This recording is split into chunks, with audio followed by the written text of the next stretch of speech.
Hello, ഞങ്ങൾ ഇന്ന് രാവിലെ അജയേട്ടൻ്റെ വീട്ടിൽ നിന്ന് പീരുമേട്ടിലേക്ക് പോവാണ്. ചെങ്ങന്നൂരാണ് കേട്ടോ അജയൻ്റെ വീട്. അവിടെ നിന്ന് പീരുമേട്ടിലേക്ക് രാവിലെ ഇറങ്ങിയതാണ്. വീട്ടിൽ നിന്ന് നല്ല വിശപ്പൊക്കെ ഉണ്ട്. അതുകൊണ്ട് തന്നെ ഞങ്ങൾ തിരുവല്ലയൊക്കെ എത്തിയപ്പോഴാണ് നല്ലൊരു ഹോട്ടൽ കണ്ടത്. ഒരു എന്ന് പറഞ്ഞിട്ടൊരു റെസ്റ്റോറൻറ്റ്. അതിൻ്റെ ഭംഗി കണ്ടിട്ട് തന്നെ ഞങ്ങൾ കയറിയതാണ്, ഒന്ന് പരീക്ഷിച്ച് നോക്കാം ഫുഡ് എങ്ങനെയുണ്ടെന്ന്. എന്തായാലും നല്ല ഫുഡായിരുന്നു കേട്ടോ, നല്ല ടേസ്റ്റി ആയിട്ടുള്ള ഫുഡായിരുന്നു ഇവിടുന്ന് കിട്ടിയത്. ഒരു ഗസൽ മോഡിലുള്ള പാട്ടൊക്കെ ഉണ്ടായിരുന്നു. നല്ലൊരു അറ്റ്മോസ്ഫിയർ ആയിരുന്നു, നല്ല നീറ്റാണ് എല്ലായിടവും. അതേപോലെ കുഞ്ഞിനാണെങ്കിൽ പാലപ്പമായിരുന്നു ഇഷ്ടപ്പെട്ടത്. അപ്പോൾ ഞാനും കുഞ്ഞും പാലപ്പം വാങ്ങിച്ചു. ചേട്ടന് വാങ്ങിയത് മസാല ദോശയും അടയൊക്കെയാണ്. രണ്ടും നല്ല ടേസ്റ്റി ആയിരുന്നു.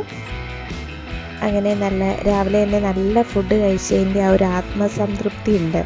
എന്തായാലും ഞങ്ങളങ്ങനെ ആ ഫുഡൊക്കെ കഴിച്ചിട്ട് അവിടെ നിന്ന് ഇറങ്ങി. കുഞ്ഞും അപ്പം നന്നായിട്ട് കഴിച്ചു.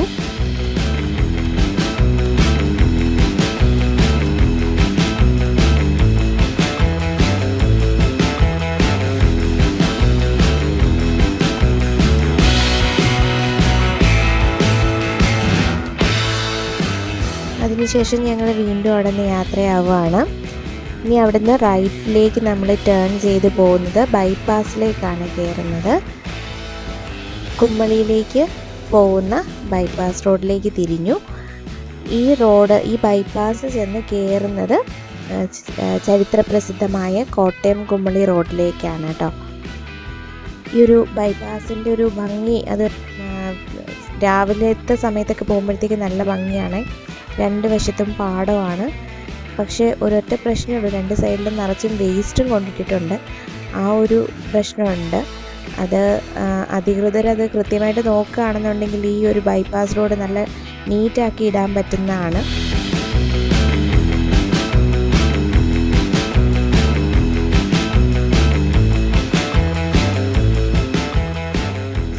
കോട്ടയം കുമ്മളി റോഡിൽ എടുത്തു പറയാനുള്ളൊരു പ്രദേശമാണ് പൊൻകുന്നം. ബ്രിട്ടീഷുകാരുടെ കാലത്ത് പണിത റോഡാണിത്. ആ സമയത്തൊക്കെ ഇവിടെ ഭയങ്കര കാടായിരുന്നു. നിറച്ചും മുള്ളും പാമ്പും ഒക്കെ ആയിട്ടുള്ള വളരെ ഘോരമായ വനമായിരുന്നു ഈ പ്രദേശമാകെ. അപ്പോൾ ഇവിടെയുള്ള ആളുകളെ കൊണ്ട് തന്നെയാണ് നമ്മുടെ റോഡിൻ്റെ പണികളൊക്കെ നടത്തുന്നത്. അപ്പോൾ ഇത്രയും ഘോര വനാന്തരമൊക്കെ വെട്ടിത്തെളിക്കുക എന്നുള്ളത് എല്ലാവർക്കും ഭയങ്കര ബുദ്ധിമുട്ടുള്ളതായതുകൊണ്ട് പണിക്ക് വരാൻ ആരും തയ്യാറായില്ല. അപ്പോൾ അവർ പ്രയോഗിച്ചൊരു തന്ത്രം എന്ന് പറഞ്ഞാൽ ഈ കാട്ടിൽ നിറച്ചും സ്വർണം വിതറി എന്നാണ് പറയുന്നത്. പൊന്നു വിതറി, അതായത് സ്വർണ്ണ നാണയങ്ങൾ വിതറുകയോ മറ്റോ ചെയ്തു. അപ്പോൾ ഈ സ്വർണ്ണ നാണയങ്ങൾ കാട്ടിൽ വിതറിയിട്ടുണ്ട് എന്നറിഞ്ഞ് അങ്ങനെ ആളുകൾ ഇതെടുക്കാൻ വേണ്ടിയിട്ട് കാട് വെട്ടിത്തെളിച്ച് ആയുധങ്ങളൊക്കെ ആയിട്ട് വന്ന് കാട് വെട്ടിത്തെളിച്ച് അങ്ങനെയാണ് ഈ പ്രദേശം വനം മാറി റോഡായി വന്നതെന്നാണ് പറയുന്നത്. അതുകൊണ്ടാണ് ഈ പ്രദേശത്തിന് പൊൻകുന്നം എന്ന പേര് വന്നതെന്നാണ് ചരിത്രം പറയുന്നത്. ആ സമയത്ത് ഈ റോഡ് പണി നടക്കുന്ന സമയത്ത് ഒരുപാട് പേരങ്ങനെ പാമ്പ് കടിയേറ്റും മറ്റും മരിക്കുകയൊക്കെ ഉണ്ടായിട്ടുണ്ട്. അങ്ങനെയുള്ള കുറേ ആളുകളുടെ കൊണ്ട് അടക്കിയിരിക്കുന്ന ഒരു സ്ഥലമുണ്ട്. ആ സ്ഥലമാണ് പാമ്പാടി എന്ന് ഇന്നറിയപ്പെടുന്നത്. നമ്മളിപ്പോൾ കാഞ്ഞിരപ്പള്ളിയിൽ എത്തിയിട്ടുണ്ട്. ഓക്സിജൻ്റെ ഷോറൂമിൽ ഒന്ന് കയറണം. ഒന്ന് രണ്ട് ചെറിയ സാധനങ്ങൾ അവിടെ നിന്ന് വാങ്ങാനുണ്ടായിരുന്നു.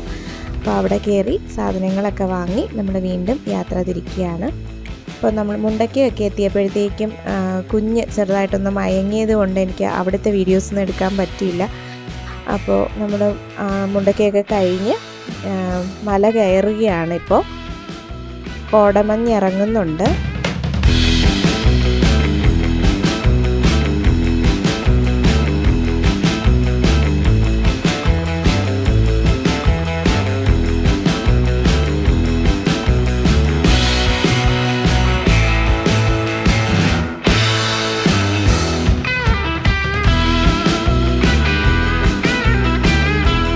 ഈ റോഡിലൂടെ വന്നിട്ടുള്ളവർക്കറിയാം, ഒരു സൈഡ് വലിയ കൊക്കയാണ്, ഒരു സൈഡ് വലിയ മലയാണ്. അപ്പോൾ മലയോര പാത തന്നെയാണ്. അപ്പോൾ ഇത്രയും കഷ്ടപ്പെട്ട് തന്നെയാണ് ഈ റോഡ് ഉണ്ടാക്കിയിരിക്കുന്നത്. അത്രയും കാലം പിന്നിലോട്ട് നമ്മൾ പോകുമ്പോൾ ആ കാലയളവിൽ ഇങ്ങനെയൊരു റോഡ് ഉണ്ടാക്കിയെടുക്കാൻ വേണ്ടിയിട്ട് അവർ ചെയ്ത അധ്വാനം എന്ന് പറയുന്നത് എത്രത്തോളം വലുതായിരിക്കും എന്നുള്ളത് ഓർത്ത് നോക്കിയാൽ നമുക്ക് അത്ഭുതം തോന്നും. ഇതൊക്കെ ആനത്താരയായിരുന്നു എന്നാണ് പറയുന്നത്. പണ്ടത്തെ ആനത്താരയാണ് റോഡാക്കി മാറ്റിയെന്നൊക്കെയാണ് കേട്ടുകേൾവിയാണ് കേട്ടോ.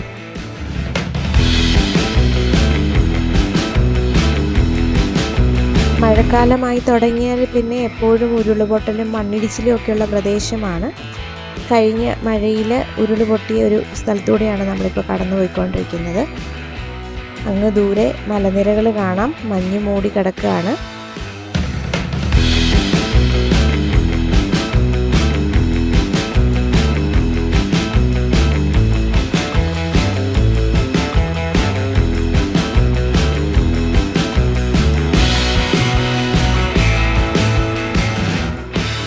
ഇത്തരത്തിലുള്ള മലയോര പാതകളിലൂടെയൊക്കെ ഡ്രൈവ് ചെയ്ത് വലിയ ശീലമില്ലാത്ത ആളുകളാണെങ്കിൽ തീർച്ചയായിട്ടും ഡ്രൈവിങ്ങിൽ വളരെയധികം ശ്രദ്ധിക്കേണ്ടതാണ്.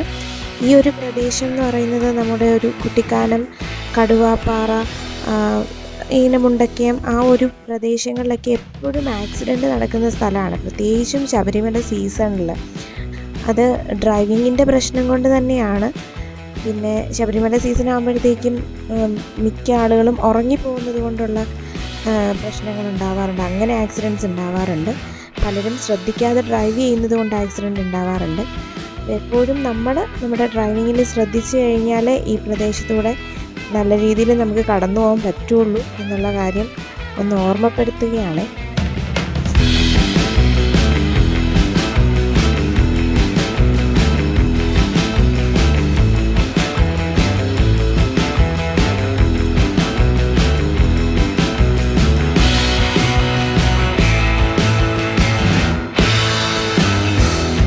നമ്മളിപ്പോൾ സഞ്ചാരികൾക്ക് ഏറെ പ്രിയപ്പെട്ട വളഞ്ഞാങ്കാലം വെള്ളച്ചാട്ടത്തിൻ്റെ സമീപത്തൂടെയാണ് പോകുന്നത്. കഴിഞ്ഞ വേനൽക്കാലം എന്ന് പറയുന്നത് ഭയങ്കര ബുദ്ധിമുട്ട് നിറഞ്ഞൊരു സമയമായിരുന്നു. തീരെ വെള്ളമില്ലാണ്ടായിപ്പോയി. ഇപ്പോഴും മഴ തുടങ്ങിയിട്ടേ ഉള്ളൂ, അതുകൊണ്ട് വെള്ളം തീരെ കുറവാണ് വരുന്നത്. ഇനി നല്ലൊരു മഴ കിട്ടിയാലേ അവിടുത്തെ വെള്ളച്ചാട്ടം അതിൻ്റെ ഒരു മനോഹാരിതയിൽ നമുക്ക് ആസ്വദിക്കാൻ പറ്റുള്ളൂ.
നമ്മളിപ്പോൾ കുട്ടിക്കാനത്തേക്ക് എത്തിയിരിക്കുകയാണ്. നട്ടുച്ച സമയമാണെങ്കിലും നന്നായിട്ട് മഞ്ഞിറങ്ങിയിട്ടുണ്ട്.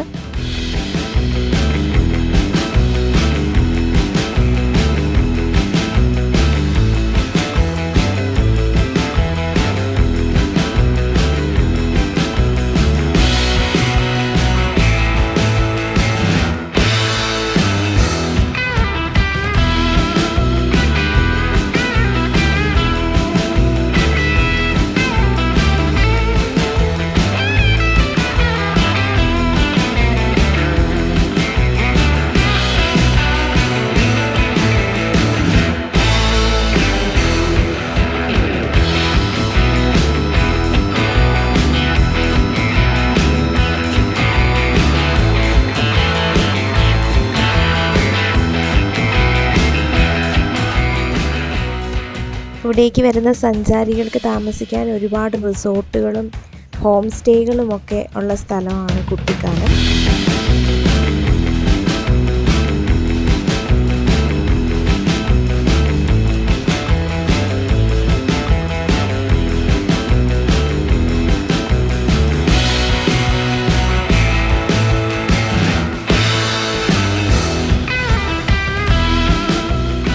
സഞ്ചാരികൾക്കായി പ്രകൃതി ഒരുക്കിയിരിക്കുന്ന മറ്റൊരു മനോഹര കാഴ്ചയാണ് ഇവിടുത്തെ പൈൻ കാടുകൾ.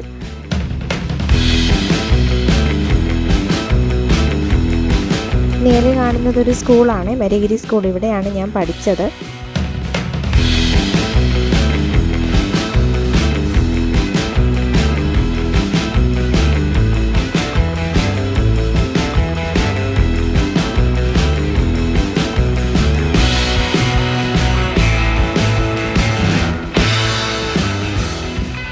പഠിക്കുന്ന സമയത്തൊക്കെ നടന്നാണ് സ്കൂളിലേക്ക് വന്നുകൊണ്ടിരുന്നത്. പീരുമേട് ഹോസ്പിറ്റൽ ജംഗ്ഷൻ എന്ന് പറയും, അവിടെ നിന്ന് ഏകദേശം ഒരു 4 കിലോമീറ്ററോളം നടന്ന് തന്നെയാണ് സ്കൂളിലേക്ക് വന്നുകൊണ്ടിരുന്നത്.